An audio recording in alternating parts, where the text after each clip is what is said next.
足元を見てごらん、これがあなたの歩む道。ほら前を見てごらん、あれがあなたの未来。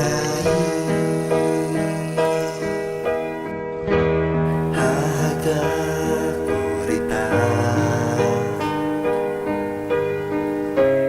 たくさんの優しさ、愛を抱いて、歩めと繰り返した。あの時はまだ幼くて意味など知らない。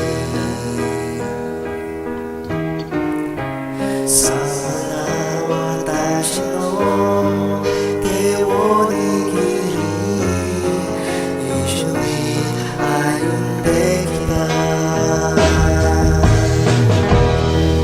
君はいつも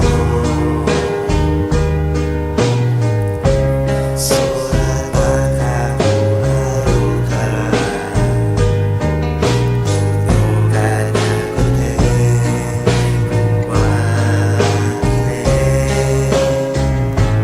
だけどい続けるの、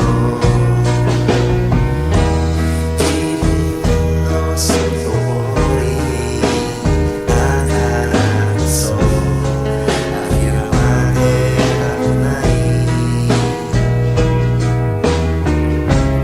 安になると手を握り、一緒に歩んできた。